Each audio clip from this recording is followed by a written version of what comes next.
চট্টগ্রামের বাঁশখালী উপজেলার দক্ষিণ জলদি এলাকার দুশারিপাড়া থেকে এক নেশাগ্রস্ত যুবককে আটক করে 6 মাসের বিনাশ্রম কারাদণ্ড দিয়েছে ভ্রাম্যমাণ আদালত। সোমবার 1 জুন রাত 11:30টার দিকে উপজেলার দক্ষিণ জলদি দুশারিপাড়ার নিজ বাড়িতে অভিযান চালিয়ে তাকে আটক করা হয়। দণ্ডপ্রাপ্ত যুবক হলেন মৃত মোহাম্মদ সেকান্দরের ছেলে মোহাম্মদ মনির। স্থানীয় সূত্রে জানা যায়, দীর্ঘদিন ধরে ইয়াবা সেবনের সঙ্গে জড়িত ছিলেন মোহাম্মদ মনির।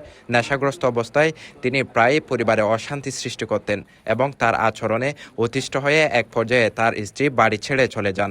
সম্প্রতি তিনি নিজের ঘরে আরও কয়েকজন মাদক সেবীকে নিয়ে নিয়মিত মাদকের আসর বসাতেন বলেও অভিযোগ রয়েছে। অভিযুক্তের মা ও বড় ভাই জানান, ইয়াবা কেনার টাকা না পেলে মনির ঘরের বিভিন্ন আসবাবপত্র ও ব্যবহার্য জিনিসপত্র ভাঙচুর করতেন। তার এমন আচরণে পরিবারের সদস্যরা দীর্ঘদিন ধরে নিরাপত্তাহীনতা ও মানসিক চাপে ভুগছিলেন। বাইরের লোক নিয়ে এখানে থাকে। উনি কি একাই খায় নাকি বাসায় কাউকে নিয়ে আসে? বাইরের লোক নিয়ে আসে খায়। আমি নিজে হাতে নাতে করছি। আচ্ছা, বাইরের লোক নিয়ে এসে কি খায়? ইয়াবা? হ্যাঁ, ইয়াবা খায়। এতো দেখছেন? কবে আনছে বাইরের লোক? আমি পরশু দিছি, পরশু রাতে। কে আনছে? তাদের নাম বলতে পারবেন? নাম উনি জানে। আচ্ছা, যাকে উনি আমি মারছি তো। যাকে নিয়ে আসছে ওনার আমি মারছি।